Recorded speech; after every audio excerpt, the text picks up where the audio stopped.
رب اشرح لي صدري ويسر لي أمري واحلل عقدة من لساني يفقهوا قولي آمين يا رب العالمين ثم أما بعد। ইনশাআল্লাহ আজকে আমি আপনাদের সাথে গুরুত্বপূর্ণ এমন একটা বিষয় নিয়ে আলাপ করতে যাচ্ছি।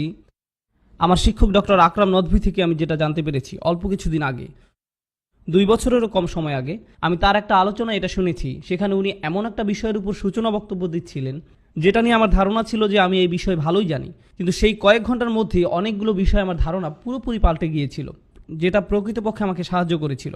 আমি মনে করেছিলাম আমি ধর্ম নিয়ে পড়ালেখা করছি এবং আল্লাহর বই বোঝার চেষ্টা করছি প্রায় 15 বছর, সেহেতু আমি কিছু তো জানি।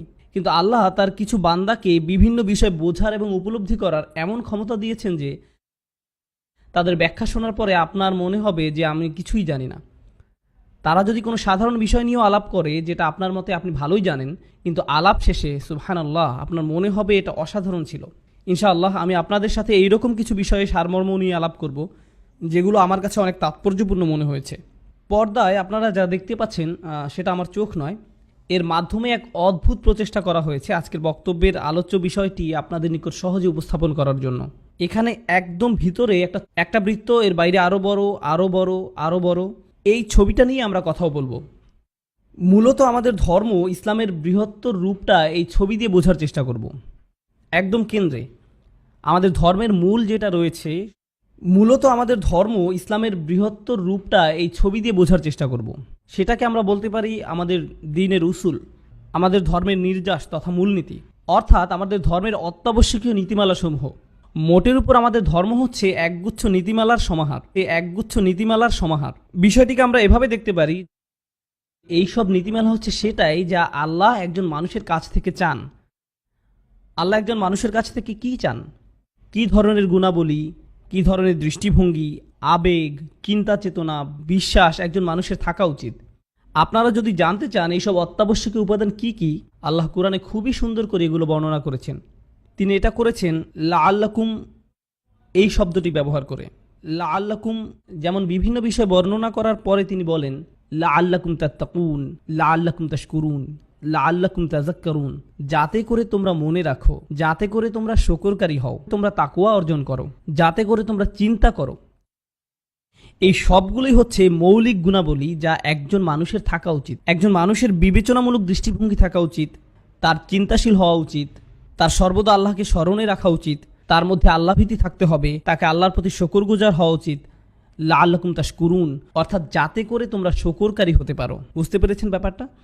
আল্লাহ যখনই লাআল্লাকুম বলেন এবং এই ধরনের কাজগুলো উল্লেখ করেন, এর মানে তিনি বোঝাতে চান যে এইগুলো হচ্ছে সেই সব গুণাবলী যেগুলোকে আমাদের আয়ত্ত করতে হবে। আমি তখনই আল্লাহর একজন সফল বান্দা হতে পারবো যখন নিজের জীবনে এইসব গুণাবলীর প্রতিফলন ঘটাতে পারবো। সবগুলোর তালিকা আপনাদের বলবো না, শুধু অল্প কয়েকটি গুণাবলী সম্পর্কে বারবার উল্লেখ করব। সুষ্ঠুভাবে চিন্তা করতে পারা, লাআল্লাকুম তাআকিলুন, লাআল্লাকুম তাশকুরুন, তোমরা শুকরকারী হও, লাআল্লাকুম তাযাক্কারুন, যাতে করে তোমরা আল্লাহকে স্মরণ করো, লাআল্লাকুম তাত্তাকুন, যাতে করে তোমরা নিজেকে রক্ষা করতে পারো, বিপদ থেকে সতর্ক থাকতে পারো, এবং অবশ্যই লাআল্লাকুম তুফলিহুন, যাতে করে তোমরা পরকালে সফল হতে পারো। আল্লাহ প্রায় কোরআনে লাআল্লাকুম তুফলিহুন বলেছেন। এইগুলো হচ্ছে মৌলিক কিছু গুণাবলী। এসব ছাড়াও অর্থাৎ আল্লাহ মানুষের কাছে কি চান এই সম্পর্কে বর্ণনা করেছেন এই শব্দগুলোর মাধ্যমে। ইন্নাল্লাহা ইউহিব্বু অথবা ওয়াল্লাহু ইউহিব্বু, আল্লাহ মুত্তাকিনদের ভালোবাসেন, আল্লাহ মুহসিনিনদের ভালোবাসেন। এইভাবে আল্লাহ বিভিন্ন গুণাবলীর মানুষদেরকে ভালোবাসার কথা উল্লেখ করেছেন। এইগুলো হচ্ছে সেই সব গুণ যেগুলো আমাদের জীবনে নিয়ে আসতে হবে। এবং সবশেষে আল্লাহ বলেন ইন্নাল্লাহা মাআ, আল্লাহ সাথে আছেন। আল্লাহ প্রথমে বলছেন লাআল্লাকুম, এরপরে বলছেন আল্লাহু ইউহিব্বু, এবং এরপরে বলছেন ইন্নাল্লাহা মাআ, ইন্নাল্লাহা মাআল মুহসিনিন, আল্লাহ মুহসিনিনদের সাথে আছেন। নিশ্চয়ই আল্লাহ তাদের সঙ্গে আছেন যারা পরহেজগার এবং সৎকর্ম করে। এইগুলোই হচ্ছে আমাদের দ্বীনের উসুল। মূলত এগুলোই হচ্ছে আমাদের ধর্মের নির্যাস। আমার মতে এগুলো হচ্ছে আমাদের ধর্মের মূলনীতি বা মৌলিক নীতি। মূলনীতি বা মৌলিক নীতি আল্লাহ কোরআনে সরাসরি এসব ব্যাপারে উল্লেখ করেছেন। আশা করি বিষয়টা আপনাদের কাছে পরিষ্কার হয়েছে। এখন কথা হচ্ছে এই যে মূলনীতি, এটা কিন্তু দেখা যায় না, এটা হচ্ছে একটা ধারণা। শুকরকারী হওয়া এর মানে কি? তাকওয়া অর্জন করতে হবে। আমি তাকওয়া বিষয়ে অনেক লেকচার শুনেছি, তাকওয়া বাড়াতে হবে, তাকওয়া বাড়াতে হবে। তাকওয়া কি কিনতে পাওয়া যাবে? বা আমি কি এমন কিছু খেতে পারি যেটা আমার তাকওয়াকে বাড়াবে? আমি কিভাবে বুঝবো যে আমার তাকওয়া কম বা বেশি? একইভাবে আমার ঈমান বাড়াতে হবে, তাওয়াক্কুল বাড়াতে হবে। এই সবই হচ্ছে বিমূর্ত ধারণা। আমরা কিভাবে এইসব বিষয়কে আমাদের প্রাত্যহিক জীবনে নিয়ে আসব, কিভাবে আমরা এই কাজ করব, সেটাই হচ্ছে পরবর্তী বৃত্তটি। দ্বিতীয় বৃত্তটি হচ্ছে মৌলিক বাধ্যবাধকতা। দ্বিতীয় বৃত্তটি হচ্ছে মৌলিক বাধ্যবাধকতা, মূল করণীয় এবং মূল বর্জনীয় কাজসমূহ। মূল করণীয় এবং মূল বর্জনীয় কাজসমূহ। উদাহরণস্বরূপ, আমরা সবাই জানি যে আমাদের ধর্মের 5টি মূল স্তম্ভ আছে। সালাতের মধ্যে একটি। সালাত হচ্ছে মৌলিক করণীয়, কিন্তু প্রকৃতপক্ষে এই বাধ্যবাধকতার মাধ্যমে ইসলামের অত্যাবশ্যকীয় মূলনীতির একটি পূরণ করা যায়। এমনকি আল্লাহ আমাদেরকে যেসব মৌলিক বাধ্যবাধকতা সেট করে দিয়েছেন, এসবের উদ্দেশ্য হচ্ছে মূলনীতিগুলোকে সুদৃঢ় করা। যেমন ধরুন, আল্লাহ বলছেন আকিমুস সালাতা লিযিকরি, সালাত প্রতিষ্ঠা করো যাতে করে তোমরা আমাকে স্মরণ করতে পারো। আল্লাহকে স্মরণ করা কি একটি মৌলিক নীতি নয়? অবশ্যই। আল্লাহর স্মরণকে আমরা কিভাবে আমাদের প্রাত্যহিক জীবনে নিয়ে আসবো, এমন কি উপায় আমরা এটা করতে পারি যা আল্লাহকে সন্তুষ্ট করবে? এমনটি করার সবচেয়ে ভালো উপায় হচ্ছে সালাত। সালাত হচ্ছে এমন একটি মাধ্যম যেটা আল্লাহকে স্মরণ করার বিমূর্ত ধারণাটিকে বাস্তবিক সত্যে রূপান্তরিত করে। সিয়াম পালন করার বিষয়ে আল্লাহ বলেন, কামা কুতিবা আলাল্লাযীনা মিন ক্বাবলিকুম লাআল্লাকুম তাত্তাকুন, তোমাদের সিয়াম পালন করতে বলা হয়েছে যাতে করে তোমরা তাকওয়া অর্জন করতে পারো। বাস্তবে এমন কি করা যেতে পারে যেটা তাকওয়ার এই বিমূর্ত ধারণাকে আমাদের জীবনযাত্রায় প্রতিফলিত করবে? কি সেটা? সিয়াম পালন করা এই ধরনের একটি কাজ। এইভাবে আপনারা দেখবেন যে আল্লাহ প্রদত্ত প্রত্যেকটি মৌলিক বাধ্যবাধকতা এক একটি মৌলিক নীতিকে সুদৃঢ় করে। বাধ্যবাধকতাগুলো দেয়া হয়েছে যাতে করে মৌলিক নীতিগুলোকে আমাদের প্রাত্যহিক জীবনে নিয়ে আসতে পারি। দুর্ভাগ্যজনকভাবে আমরা যা করছি সেটা হচ্ছে আমরা আল্লাহ প্রদত্ত এইসব বাধ্যবাধকতাগুলোকে সংশ্লিষ্ট নীতিমালাগুলো থেকে আলাদা করে ফেলেছি। মানুষ ঠিকই সিয়াম পালন করছে, কিন্তু তাদের মধ্যে এই বোধটি নেই যে সিয়াম পালনের মূল উদ্দেশ্য হচ্ছে তাকওয়া বৃদ্ধি করা। মানুষ সালাত আদায় করছে, কিন্তু তারা এই ব্যাপারে অবগত না যে সালাত আদায় করার কিছু সুনির্দিষ্ট উদ্দেশ্য রয়েছে। এইগুলো হচ্ছে মৌলিক বাধ্যবাধকতা। শুধুমাত্র এই উদ্দেশ্যেই আমরা এইসব কাজ পালন করি না। ইসলামের অত্যাবশ্যকীয় নীতিগুলো পূরণ করে আমাদের জীবনে তার প্রতিফলন ঘটানোর উদ্দেশ্যেও আমরা এইসব কাজ করে থাকি। সালাত হচ্ছে একটা গন্তব্য পর্যন্ত পৌঁছানোর একটা রাস্তা। একইভাবে সিয়াম পালন করাও লক্ষ্য পৌঁছানোর একটা উপায়। আজকাল আমরা এইসব উপায় বা রাস্তাকে আমাদের লক্ষ্য বা উদ্দেশ্যে রূপান্তরিত করে ফেলেছি, যেটা খুবই ভয়াবহ সমস্যা। কোরআন কিন্তু আমাদেরকে এমন করতে বলে না। কোরআনে যখনই কোনো বাধ্যবাধকতার বর্ণনা দেওয়া হয়েছে, তখনই সেই কাজের উদ্দেশ্য অর্থাৎ ওই কাজ সম্পর্কিত মূলনীতিগুলোর কথা বলা হয়েছে। আমরাই এই দুইটি বিষয়কে কেটে আলাদা করে ফেলেছি। এই পর্যন্ত কি বোঝা গেছে? আরেকটা কথা, বাধ্যবাধকতা বলতে কিন্তু শুধু করণীয় কাজগুলোকেই বোঝানো হয়নি, বর্জনীয় কাজসমূহের কথাও বলা হয়েছে। উদাহরণস্বরূপ, সালাতের অন্যতম উদ্দেশ্য হচ্ছে তানহা আনিল ফাহশা ওয়াল মুনকার। সালাত অশ্লীল ও মন্দ কাজ থেকে দূরে রাখে। অশ্লীলতা আমাদের একটা গুরুত্বপূর্ণ মূলনীতি থেকে দূরে রাখে। আমাদের তাকওয়াবান, আল্লাহর শুকরকারী এবং বিনয়ী হতে বাধা দেয়। সালাত আমাদের এই অশ্লীলতা থেকে হেফাজত করে। অর্থাৎ আল্লাহ আমাদেরকে সেই সব কাজ করতে নিষেধ করেছেন যেগুলো করলে ইসলামের মূলনীতিকে অমান্য করা হবে। প্রত্যেকটা নিষেধ এক একটা মূলনীতির সাথে জড়িত, দ্বীনের উসুলের সাথে সম্পৃক্ত। সংক্ষেপে এটাই হচ্ছে আমাদের দ্বিতীয় বৃত্তটি, প্রধান প্রধান করণীয় এবং বর্জনীয় সমূহ। এই পর্যন্ত অর্থাৎ এই দুইটি বৃত্তে যেসব বলা হয়েছে, এই বিষয়ে মোটামুটি সব স্কলার, সব মুসলিমরাই একমত। ইসলামের মূলনীতিগুলো কি কি এবং আমাদের মূল করণীয় ও বর্জনীয় কাজসমূহ কি কি, আমরা সবাই এই বিষয়ে একমত। কোনো মুসলিম এসে এরকম বলবে না যে আমি আসলে নিশ্চিত না শুকুর কি আসলে হারাম কিনা। এরকম কখনোই হবে না। আর যদি কেউ এরকম বলে থাকে, তার মানে হচ্ছে সে পাগল। বুঝতে পেরেছেন? তৃতীয় বৃত্তটি রয়েছে, সেটাই যাই। এই তৃতীয় বৃত্তটি হচ্ছে প্রধান বাধ্যবাধকতাগুলোর তুলনায় ছোট সুপারিশসমূহ, রিকমেন্ডেশন। যেমন ধরুন, আমাদের মহানবী সাল্লাল্লাহু আলাইহি সাল্লামের সুন্নাহসমূহ, অর্থাৎ সেই সব ভালো কাজসমূহ যেসবের কথা কোরআনে বলা হয়েছে। এমন কাজ যেগুলো আমাদের চারিত্রিক উৎকর্ষ সাধন করে। উদাহরণস্বরূপ, নরমভাবে কথা বলা, নম্রভাবে চলাফেরা করা। এইগুলো হচ্ছে সেই সব কাজ যা আপনার চরিত্রকে উন্নত করবে। একইভাবে ডান পা দিয়ে মসজিদে প্রবেশ করা, যেটা একটা সুন্নাহ। অথবা ধরুন, ডান হাত দিয়ে খাওয়া। এইসব ছোট ছোট কাজগুলো আমাদের চরিত্রের বিকাশ ঘটায়। এখন ব্যাপারটা দাঁড়ালো এই যে প্রাধান্য দেওয়া উচিত মৌলিক নীতিগুলোর আত্মস্থ করার দিকে। সেটা সঠিকভাবে করার জন্য তাকে নজর দিতে হবে প্রধান প্রধান বাধ্যবাধকতার দিকে। যদি সে এই প্রধান বাধ্যবাধকতাগুলো ঠিকভাবে মেনে চলতে পারে, তাহলে তার পরবর্তী চেষ্টা হওয়া উচিত ছোট ছোট সুপারিশগুলো পালনের মাধ্যমে আরও সৌন্দর্যমণ্ডিত করা। উদাহরণস্বরূপ, সালাত হচ্ছে একটা প্রধান কাজ। সালাত হচ্ছে একটা প্রধান কাজ। সালাতের পরে জিকির করাটা কি? এটা হচ্ছে উৎকর্ষ সাধন। একইভাবে সালাতের পরে দোয়া করাটা একটা উৎকর্ষ সাধন। অর্থাৎ আপনি ইতোমধ্যে প্রধান কাজটি করে ফেলেছেন। এই যে ছোট ছোট ভালো কাজ করার মাধ্যমে উৎকর্ষ সাধন করার যে ধারণা, এটা নিয়েও কার মধ্যে তেমন কোনো ভেদাভেদ নেই। কিয়ামুল লাইল একটা ভালো কাজ, তাহাজ্জুদের সালাত আদায় করা একটা ভালো কাজ, ফরজ সিয়ামের অতিরিক্ত সিয়াম পালন করা ভালো কাজ, ভ্রমণ কিংবা ঘরে প্রবেশের সময় দোয়া পড়া ইত্যাদি। দোয়া না পড়ে ঘরে প্রবেশ করা হারাম নয়, অর্থাৎ দোয়া না পড়ে ভ্রমণ করাটাও হারাম নয়, কিন্তু এমন করাটা ভালো। এটা আপনার দিনের উৎকর্ষ সাধন করে। এই সব জিনিস আপনার জীবনকে উন্নত করে। এগুলি হচ্ছে তৃতীয় বৃত্তটি। কিন্তু 4 নম্বর বৃত্তটিতে যাওয়ার আগে 3 নম্বর বৃত্তটি সম্পর্কে আরও কিছু বিষয় পরিষ্কার করা দরকার। প্রথম এবং দ্বিতীয় বৃত্তে আলোচ্য বিষয়গুলো হচ্ছে মূলত সেই সব জিনিস যেগুলোর দিকে আমাদের নবীগণ দাওয়াত দিয়েছেন। অর্থাৎ নবীগণ আমাদেরকে ইসলামের প্রধান নীতিমালাসমূহ, প্রধান করণীয় ও বর্জনীয় এইসবের দিকে ডেকেছেন। এইগুলোই ছিল নবীদের দাওয়াতের মৌলিক দিক। মানুষ যখন এইসব মৌলিক বিষয়কে মেনে নিয়ে ভালো করে বুঝে আত্মস্থ করতে সক্ষম হলো, এর পরে যে নবীগণ তাদেরকে এসবের পাশাপাশি উৎকর্ষ সাধনের জন্য আলাদা প্রশিক্ষণ দিতেন। এখন দেখা যাক আমরা কি করি।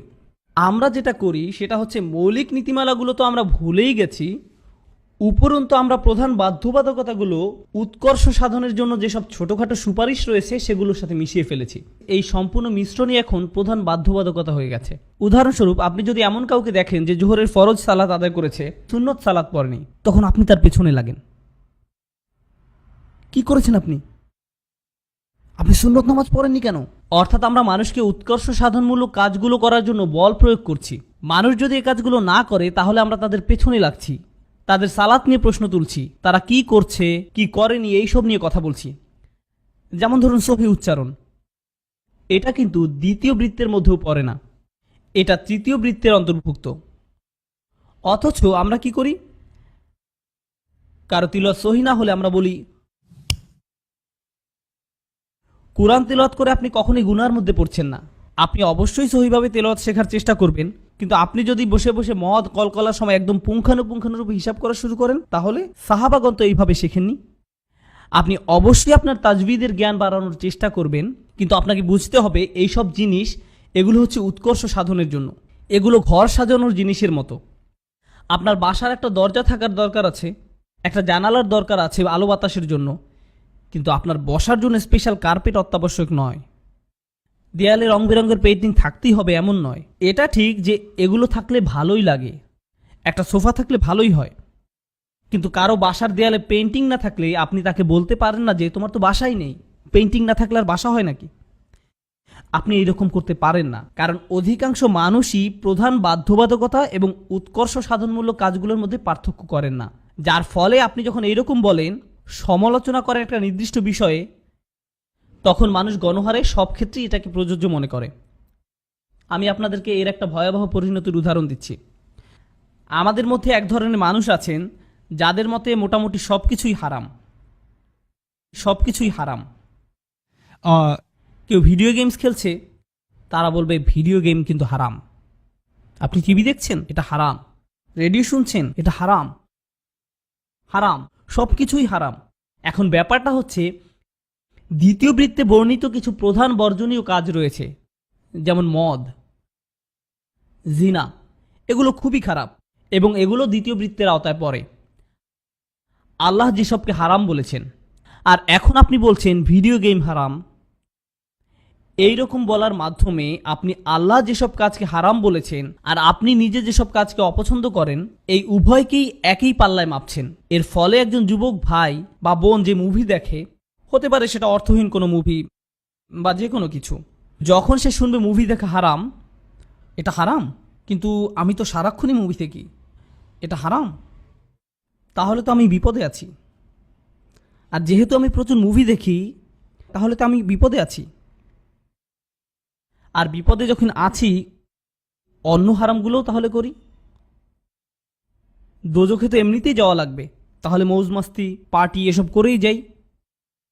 এখন দেখেন, এই যে আপনি মদ, রেডিও শোনা, ভিডিও গেম, এই সব কিছুকে এক কাতারে ফেলেছেন, একজন পাপীর মনের মধ্যেও এসব এখন একই পাল্লায় বিচার হচ্ছে। সে ভাববে ভিডিও গেম কোনো ব্যাপার না, মুভি দেখাও কোনো ব্যাপার না, আর জিনাও কোনো ঘটনা না, মদ নেশা সবই সমান।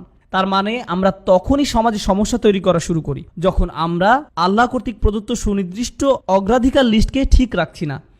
মানুষ মনে করে আমরা যত বেশি জিনিসকে হারাম হিসাবে লিস্ট করব, এটা মানুষের জন্য ততই ভালো হবে, মানুষকে রক্ষা করবে। আমাদের মনে রাখা উচিত নবীগণ মানুষকে আমাদের চেয়ে ভালোভাবে রক্ষা করেছেন।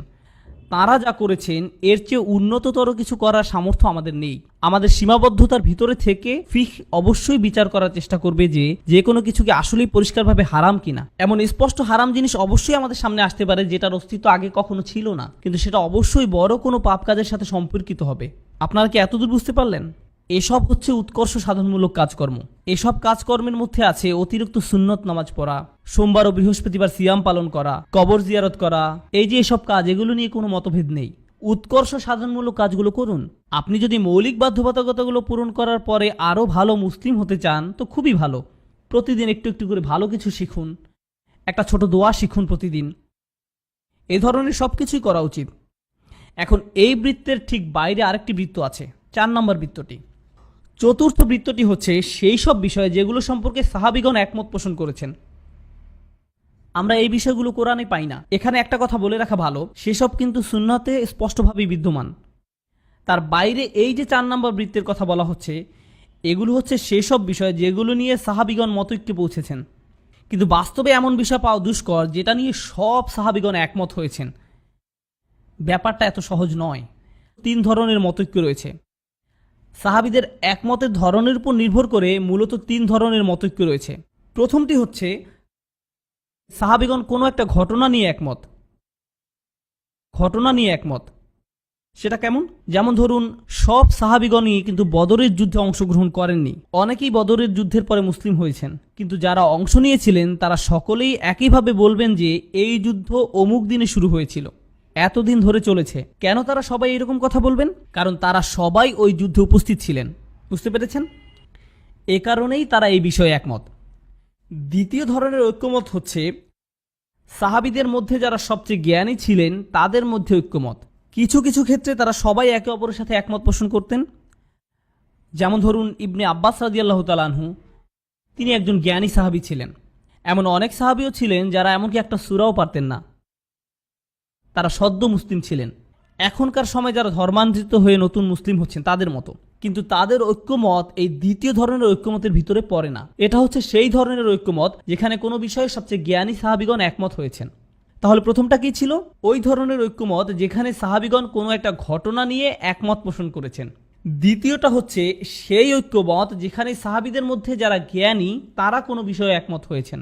তৃতীয়টি হচ্ছে সাহাবীদের মধ্যে যারা শাসক তাদের মধ্যকার ঐক্যমত। যেমন ধরুন, ওমর রাদিয়াল্লাহু তাআলা আনহু এবং তার উপদেষ্টা মণ্ডলী, তারা ঐক্যমত। সেটা হচ্ছে এই তৃতীয় ধরনের ঐক্যমত। এই হচ্ছে সাহাবীদের মধ্যকার 3 ধরনের ঐক্যমত, অর্থাৎ ঘটনা ভিত্তিক, জ্ঞানী সাহাবী ভিত্তিক এবং শাসন কার্যে নিয়োজিত সাহাবীদের ঐক্যমত ভিত্তিক। যখন শাসন কার্যের সাথে সম্পৃক্ত কোনো বিষয়ে সিদ্ধান্ত নেওয়ার প্রয়োজন পড়ত, ওমর রাদিয়াল্লাহু তাআলা আনহু নিশ্চয়ই হাজার হাজার সাহাবীর সাথে আলোচনা করতেন না। তিনি তার উপদেষ্টা মণ্ডলীর সাথে বসে সবাই মিলে একমত হয়ে একটা সিদ্ধান্ত নিতেন। তারপর সেই সিদ্ধান্তের ভিত্তিতে আইন প্রণয়ন করা হতো। ব্যাপারটা বোঝা গেল? এখন বর্তমান সময়ে এসে যেটা ঝামেলা হয়েছে সেটা হচ্ছে, কেউ একজন যখন এইভাবে বলে যে সব সাহাবীরা এই বিষয়ে একমত, যে সব সাহাবীগণ একমত, দাঁড়ান, সব সাহাবীগণ একমত, এটা আপনি কোথায় পেলেন? কেন, এইভাবেই তো বর্ণনা আছে। কোথায় আছে? বই পুস্তকে আছে। কোন বই? যাও ভালোভাবে পড়ো।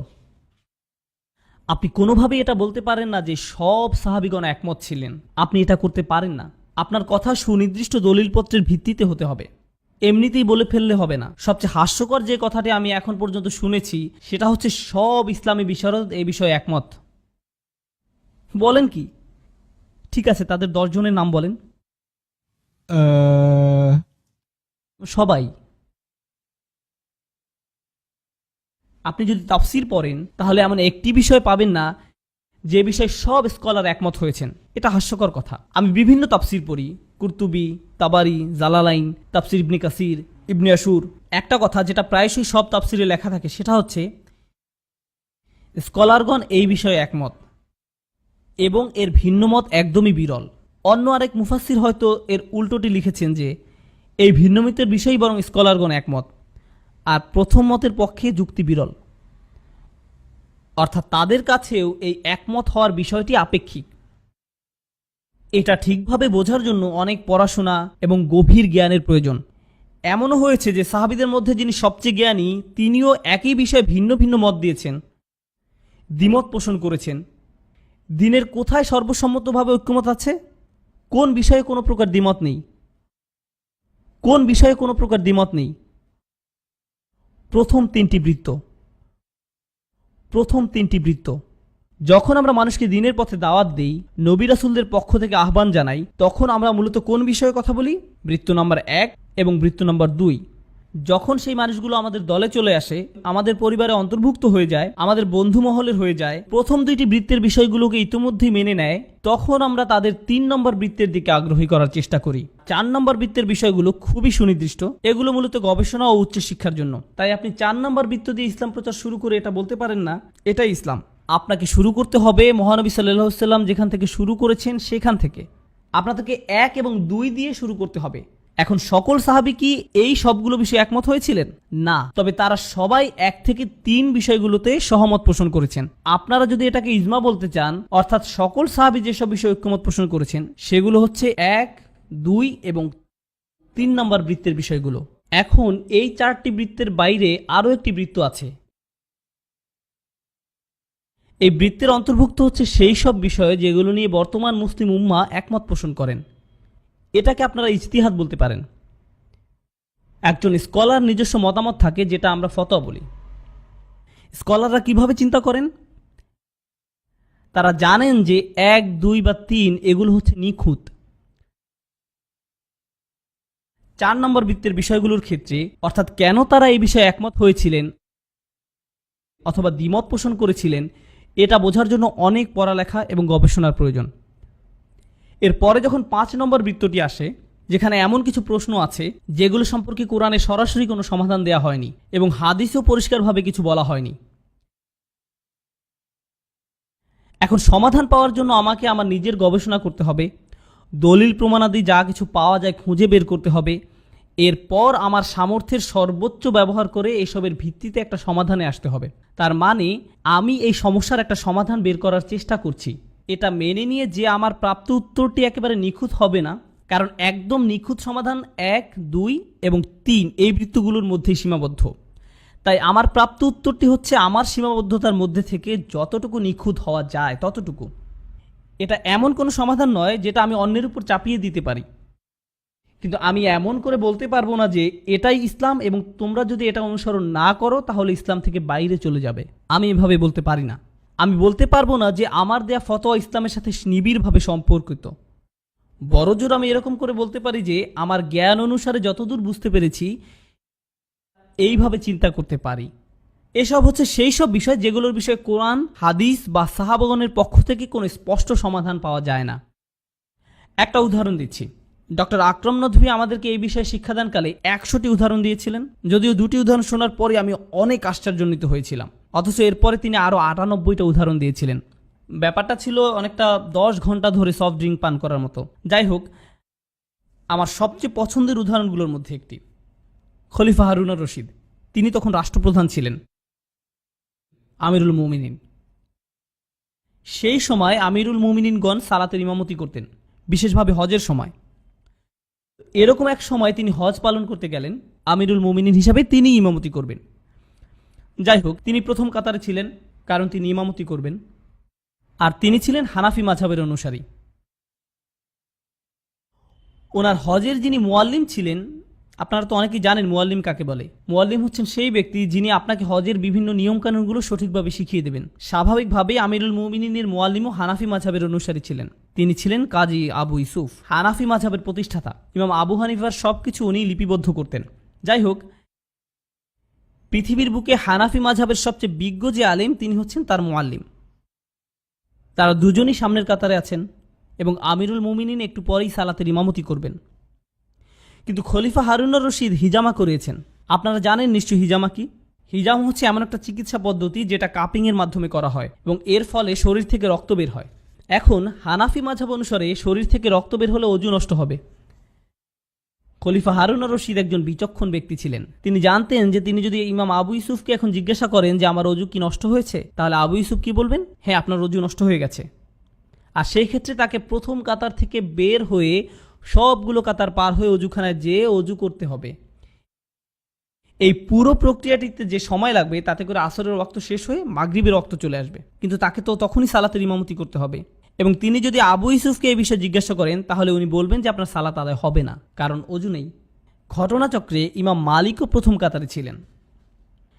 এমত অবস্থায় খলিফা উদ্দেশ্য প্রণোদিতভাবে ওনার নিজের মুয়াল্লিমকে এই বিষয়ে না জিজ্ঞেস করে ইমাম মালিককে জিজ্ঞেস করলেন, কারণ মালিকি মাযহাব অনুসারে রক্তপাত হলেও অজুভঙ্গ হয় না এবং খলিফা এটা জানতেন। তিনি ইমাম মালিককে জিজ্ঞেস করলেন, আচ্ছা আমি যে কাপিং করালাম আমার কি অজু নষ্ট হয়েছে? ইমাম মালিক বললেন, না না, আপনার অজু ভঙ্গ হয়নি, আপনি ইমামতি করুন। ফলশ্রুতিতে খলিফা হারুন রশিদ ইমামতি করলেন হজের সময় সেই বিশাল জামাতের। কাজী আবু ইউসুফ, ইমাম মালিক দুজনই সেই জামাতে ওনার পেছনে ছিলেন। কাজী আবু ইউসুফ, ইমাম মালিক দুজনই সেই জামাতে ওনার পেছনে ছিলেন। আর কাজী আবু ইউসুফ ছিলেন সেই সময়ের সবচেয়ে বিখ্যাত স্কলারদের মধ্যে অন্যতম। তার সাথে অনেক শিক্ষার্থী ছিলেন যারাও হজ করতে এসেছেন। সেই শিক্ষার্থীরা কিন্তু পেছনে ছিলেন, তারাও এই ঘটনা দেখতে পেলেন এবং নামাজ পড়ছিলেন। আর নামাজ শেষ হওয়ার সাথে সাথে তারা দৌড়ে কাজী ইউসুফের কাছে গেলেন এবং বললেন, আমরা কি আবার সালাত আদায় করব? আপনি কিভাবে ওনাকে কাবার সামনে ইমামতি করতে দিলেন অজু ছাড়া? তখন কাজী আবু ইউসুফ বললেন, যিনি কিনা হানাফি মাযহাবের অনুসারী, তার শিক্ষার্থীদের বললেন, যে পুনরায় সালাত আদায়ের দুঃসাহস দেখাবে সে খাওয়ারিজদের অন্তর্ভুক্ত, সে বা তারা এই দিনের অন্তর্ভুক্ত নয়। কেন তিনি এরকম বললেন? কারণ ফতোয়া নিয়ে তার চিন্তার প্রকৃতি কিছুটা ভিন্ন ছিল। ওনার চিন্তার প্রকৃতি এইরকম ছিল যে রক্তপাতের সাথে অজু নষ্ট হওয়ার বিষয়ে সুস্পষ্ট কিছু বলা হয়নি। এটি এমন একটি বিষয় যেটা নিয়ে গবেষণা করে তারপর সিদ্ধান্ত নিতে হবে। এখন আমাদের গবেষণা অনুসারে অজু নষ্ট হবে, আর ইমাম মালিকের গবেষণা অনুসারে অজু নষ্ট হবে না। এটা একান্তই আমাদের ব্যক্তিগত গবেষণার ফলাফল। কোরআনে এমন কোনো আয়াত নেই যেখানে বলা হয়েছে যে রক্তপাত হলে অজু নষ্ট হবে, এমন কোনো হাদিস নেই যেখানে বলা হয়েছে রক্তপাতের কারণে অজু নষ্ট হবে। তাই আমরা কেউ এই নিয়ে বিতর্ক করতে পারি না যে আমার প্রাপ্ত ফলাফলটি সঠিক, কারণ এটা একান্তই আমার সীমিত জ্ঞানের মাধ্যমে অর্জিত ব্যক্তিগত মতামত, যার ফলে আমি কিন্তু এটাও জানি না যে আমি সঠিক কিনা আর উনি ভুল কিনা। আর এটা নিয়ে তর্ক করতে গিয়ে আমি যে মূলনীতি জানি তা হচ্ছে ঐক্য হচ্ছে গুরুত্বপূর্ণ মূলনীতি। ইন্নামাল মুমিনুনা ইখওয়া ইউসিরুনা আলা আনফুসিহিম ওয়ালাউ কানা বিহিম খাসাসা। নিজের ফতোয়ার প্রতি অনড় থাকতে যে আমি এই মূলনীতিকে অমান্য করতে রাজি নই। এরকম ছিল তাদের চিন্তাভাবনা। এভাবেই ওনারা বিষয়গুলো নিয়ে ভাবতেন। আপনি যদি ফিকাহ নিয়ে পড়াশোনা করেন, আমি কিন্তু ফিকাহ শিক্ষার্থী নই, যদি হতামও সেটা কিন্তু আপনাদের বলতাম না। ফিকার কিতাব পড়লে দেখবেন সেখানে কেউ যখন অন্য আরেকজনের সাথে দ্বিমত পোষণ করেন তখন শুরুতে তিনি যার সঙ্গে দ্বিমত পোষণ করেছেন তার জন্য দোয়া করে এক পৃষ্ঠা লেখেন, এরপরে বিস্তারিত ব্যাখ্যা করেন যে কেন তিনি একমত নন। একইভাবে অপরজন যখন এর উত্তর দিবেন তখন তিনিও এইভাবে বলেন যে আপনার দোয়ার জন্য ধন্যবাদ এবং আপনার জন্য নিম্মুক্ত দোয়া রইল। যদিও তারা যে সবসময় একে অপরের সাথে এরূপ ব্যবহার করেন এমন কিন্তু নয়, মাঝে মাঝে তাদের লেখার মধ্যে অন্যের প্রতি বিরূপ প্রকৃতির মনোভাবও লক্ষ্য করা যায়। যাই হোক, বর্তমান সময়ে ইসলামের যে রূপ সেটা বোঝার জন্য এই বৃত্তগুলো সম্পর্কে পরিষ্কার ধারণা থাকা দরকার। বৃত্তগুলোর কথা মাথায় রেখে আমরা যদি চিন্তা করি যে আমাদের কোন বিষয়টাকে অগ্রাধিকার দেওয়া উচিত, কোনটি সবার প্রথমে গণ্য হবে, মূলনীতিসমূহ স্বচ্ছতা, ন্যায় বিচার, আল্লাহ ভীতি, সত্যতা, সত্যবাদিতা, এগুলো হচ্ছে সবার আগে আসবে। এই মূলনীতিগুলো আমরা কিভাবে শিখি? অত্যাবশ্যকীয় বাধ্যবাধকতাগুলো পালন করার মাধ্যমে এই মূলনীতিগুলো আমাদের মধ্যে দৃঢ় হয়। আর কোন জিনিসটা এই মূলনীতিগুলোকে পরিবর্তন করে, উন্নত করে? তৃতীয় বৃত্তটি। এখন যেটা দেখা যায় বর্তমান সময়ে ইসলাম সম্পর্কিত আমাদের বেশিরভাগ জিজ্ঞাসাই প্রথম তিনটি বৃত্ত থেকে দূরে। আমাদের জিজ্ঞাসাগুলো হলো পঞ্চম বৃত্তের মধ্যে চলে গেছে। মূলনীতিগুলো ছিটে ফোটাও যেখানে নেই। কোরআনে আল্লাহ যেসব মানুষের বর্ণনা দিয়েছেন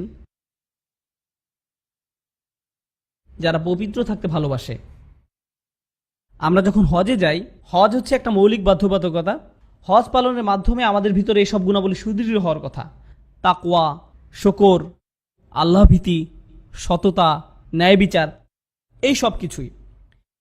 এখন ইব্রাহিম আলাইসাল্লামের সময় থেকে প্রচলিত রীতিনীতি অনুসারে আপনি যখন কাবার সামনে দাঁড়িয়ে কালো পাথরটিকে ধরার চেষ্টা করেন, তখন দেখবেন আশেপাশের মানুষজন আপনার মুখে তাদের কনুইয়ের গুঁতা দিচ্ছে, আপনাকে ঠেলে সরিয়ে সামনে যাওয়ার চেষ্টা করছে। এমনও দেখবেন যে কেউ একজন তার সামনের 5-6 জন মানুষের উপর দিয়ে উঠে যেয়ে সেই হাজরে আসওয়াদ ধরার জন্য মরিয়া হয়ে চেষ্টা করছে, যেন তার অনেক মূল্যবান কিছু চাওয়ার আছে, দোয়া করতে হবে। কিন্তু এরকম উতলা হয়ে যুদ্ধ করে হজরত আসওয়াদের কাছে পৌঁছানোর পরে একমাত্র যে দোয়াটি তার করা উচিত সেটা হচ্ছে, আমি এইমাত্র যেসব গুনাহ করে এই পর্যন্ত আসলাম তার জন্য আমাকে ক্ষমা করে দাও।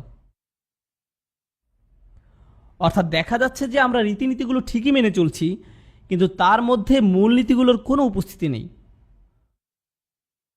মুজদালিফায় যখন আপনারা যাবেন, মুজদালিফা হচ্ছে পবিত্র স্থান, খুবই পবিত্র স্থান। এটা এমন এক জায়গা যেখানে আপনি সারা রাত আল্লাহর কাছে দোয়া করে কাটানোর কথা, আল্লাহর স্মরণে রাত পার করার কথা। কিন্তু সকালে আপনি যখন সেখান থেকে রওনা দিবেন, আপনি এমনকি 2 কদম সামনে যেতে পারবেন না। আপনি চিন্তায় পড়ে যাবেন, আপনি কি একটা পবিত্র জায়গায় আছেন নাকি একটা আস্তাকুরের মাঝখানে দাঁড়িয়ে আছেন। আপনি নিচে তাকিয়ে মাটি দেখতে পাবেন না, শুধু দেখবেন ডায়পার, পানির বোতল, কোকাকোলার বোতল, টিস্যু পেপার। আপনারা কেউ দেখেছেন? এবং আমি এসব দেখে কান্না করেছি। এমন কেন হয় আপনারা কি জানেন? মূলনীতির কোনো ধার ধারি না আমরা।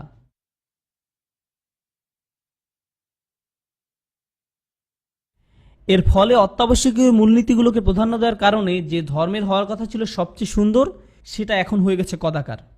এভাবেই আমরা একটা সুন্দর ধর্মকে কদাকার করে ফেলেছি। বনি ইসরাইলরা যেভাবে করেছিল, তারা আল্লাহর দেয়া সুন্দর ধর্ম থেকে মূল জিনিসগুলোকে বাদ দিয়ে শুধুমাত্র রীতিনীতিগুলোকেই গ্রহণ করেছিল। সুবহানাল্লাহ। আমার কাছে তাই এই কাঠামোটি ভালোভাবে বুঝতে পারা খুবই গুরুত্বপূর্ণ এবং মূল্যবান মনে হয়। তাহলে আমাদের সেই সুযোগটা নেওয়া উচিত। বর্তমান উম্মার মতভেদের কয়েকটি বড় বড় বিষয় হচ্ছে, তারাবির নামাজ কয় রাকাত, চাঁদ দেখার ক্ষেত্রে কি সারা পৃথিবী একই দিনে ধরা হবে নাকি এলাকা ভিত্তিক ঠিক করা হবে, এসব হচ্ছে বড় বড় তর্কের বিষয়। কিন্তু আপনারা যদি মূল ফিকার বইগুলো দেখেন, তাহলে বুঝবেন যে এই সব বিষয় এমনকি 3 নম্বর বৃত্তের মধ্যেও নেই, 4 বা তার পরের বিষয়। তাহলে কেন আমরা এসব নিয়ে তর্ক করছি? যেসব বিষয় আমাদেরকে সংঘবদ্ধ করে, সেগুলো যেসব বিষয় আমাদের মধ্যে বিভক্তি ঘটায় তার চেয়ে অনেক বেশি শক্তিশালী। কিন্তু আমরা যখন সেসব বিষয় থেকে আমাদের দৃষ্টি সরিয়ে নেই, তখন বিভক্তি সৃষ্টি করার বিষয়গুলোই আমাদের চোখের সামনে ভেসে আসে। এমনকি এখনকার দিনেও একজন মুসলিম যখন আরেকজন মুসলিমকে দেখে, তখন মনে মনে চিন্তা করে, সে কি শাফি নাকি মালিকি, সে কি আমার মতো? কিছু কিছু মানুষ আমাকে এসে বলে যে তারা পাকিস্তানি, তাই তারা আমাকে পছন্দ করে, কারণ আমিও পাকিস্তানের। আমি তখন বলি যে ও আচ্ছা, তাই আমিও আপনাকে ভালোবাসি। এরপরে তারা বলে, আপনি তো হানাফি, তাই না? আমি বলি, আমি হানাফি হলেও আপনাকে বলবো না। কেন বলবেন না? আমি আপনাকে বলতে চাই না, কারণ আপনার তো এটা নিয়ে চিন্তাই করা উচিত নয়। আপনার তো শুধুমাত্র এইটুকুই চিন্তা করা উচিত যে সে কি মুসলিম নাকি মুসলিম না, ব্যাস এইটুকুই যথেষ্ট। যাই হোক, এটি হচ্ছে তার সাথে আমার প্রথম ক্লাস, যেটা আমার কাছে খুবই লাভজনক মনে হয়েছে।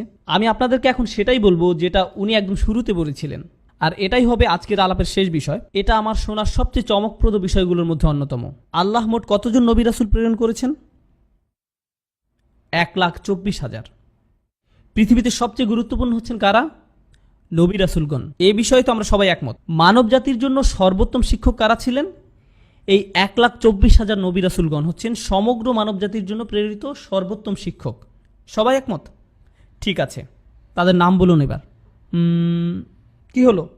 তারা সবচেয়ে গুরুত্বপূর্ণ ব্যক্তিবর্গ, আপনাদের তো তাদের নাম জানা উচিত ছিল। আল্লাহ তো তাদের সবার নাম বলেননি, আল্লাহ শুধুমাত্র 25 জনের নাম উল্লেখ করেছেন। তার মানে কি অল্প কয়েকজনের নাম বাদ পড়েছে? তারা ছিলেন ইসলামের সবচেয়ে বড় শিক্ষক, অথচ আমরা তাদের নাম পর্যন্তও জানি না। আল্লাহ আপনাকে জিজ্ঞেস করবেন না যে আবু হানিফা কে ছিলেন, কে ছিলেন ইমাম শাফি। অযথা চিন্তা বন্ধ করুন। কিন্তু যখন বিশ্বের সকল হানাফি মাযহাবের স্কলারদের মধ্যে অন্যতম একজন বক্তব্যের শুরুতে এমন একটা কথা বলেন, আমিও অনেক অবাক হয়েছিলাম। তিনি বলেছিলেন, এই বিষয়ে কিছু শেখার আগে আমাদেরকে তার আগে সব কিছুর অবস্থান, গুরুত্ব সম্পর্কে ভালোভাবে জানতে হবে। যে কারণে তিনি নবীদের এই প্রসঙ্গটি দিয়ে শুরু করেছিলেন। এখন এই বিষয়ে আমার শেষ মন্তব্য। এগুলো ছিল তার বক্তব্যের শুরুর কথা, যেগুলো আমি সবার শেষে বলেছি। এখন মুসলিমদের চিন্তা চেতনা কিভাবে কাজ করে সেটা নিয়ে আমার নিজস্ব মতামত বলবো। আমি এটা জানি, কারণ আমার মাথায় এরকম ভাবে কাজ করত। আমরা যখন ছোটবেলায় ইসলাম সম্পর্কে জ্ঞান লাভ করতাম, মাঝে মাঝে বিভিন্ন ধরনের গল্প শোনানো হতো আমাদের। যেমন বড় কোনো আলেম এরকম দোয়া করেছিল, যার কারণে এরকম হয়েছিল, অথবা নবী রাসূল সাল্লাল্লাহু আলাইহি সাল্লাম বা সাহাবীদের নিয়ে বিভিন্ন ঘটনা, বা কোন কাজ করলে কত সওয়াব হবে, আর কোন কাজ করলে কি পরিমাণ গুনাহ হবে, কি ধরনের শাস্তি হবে। এসব জিনিসের কিছু এসেছে কোরআন থেকে, কিছু সুন্নাহ থেকে, আর কিছু বিষয় কোথা থেকে এসেছে সেটা কেউ জানে না। কিন্তু আমাদের মাথায় এসব কিছু একসাথে মিশে একটা সালাদ তৈরি হয়েছে। আর এই মিশ্রণটাকে আমরা ইসলাম হিসাবে মনে করি। এখন আমাদেরকে আলাদা করা উচিত ছিল না যে কোনটি আল্লাহর নির্দেশ, কোনটি নবীর শিক্ষা? এসব বিষয় অন্য বিষয়গুলোর সাথে না মিশিয়ে আলাদা করে রাখা কি উচিত ছিল না? এই বৃত্তগুলো আঁকার উদ্দেশ্য কি ছিল? উদ্দেশ্য এই যে যখন আপনারা ইসলাম নিয়ে চিন্তা করবেন, তখন প্রাথমিকভাবে প্রথম 3টি বৃত্ত নিয়ে ভাববেন। এর বাইরে অন্য কিছু যখন শুনবেন, তখন সেটাকে এই 3 বৃত্তের বাইরে অন্য যে বৃত্তগুলো আছে সেগুলোর মধ্যে থেকে সঠিক বৃত্তটি বেছে নিয়ে সেখানে বসিয়ে দিবেন। আর যদি কোনো কারণে 4 থেকে 6 নম্বর বৃত্তের কোনো কিছু নিয়ে আমাদের নিজেদের মধ্যে একমত না হই, তাহলেও কিছু যায় আসে না, সেটা আমাদের বিভক্ত করবে না। উম্মার ঐক্য হচ্ছে 1, 2, 3 নম্বর বৃত্তের মধ্যে। আমাদের সবার একই ফিকা থাকতে হবে এমন নয়, আমাদের সবাইকে বিতির সালাত একই নিয়মে পড়তে হবে এমন নয়, আমাদের সবার তারাবির নামাজের রাকাত সংখ্যা সমান হতে হবে এমনটাও নয়, সব বিষয়ে আমাদের ফতোয়া একই রকম হতে হবে না। এসব আমাদেরকে বিভক্ত করবে না। 2 ভিন্ন দিনে ঈদের সালাত আদায় করলে আমরা বিভক্ত হয়ে যাব না, কারণ আমরা আরও শক্তিশালী কিছু বিষয় দিয়ে ঐক্যবদ্ধ। কিন্তু যখনই আমরা এই সব কিছুকে একসাথে করে ফেলি, তখনই বিভক্তি শুরু হয়ে যায়।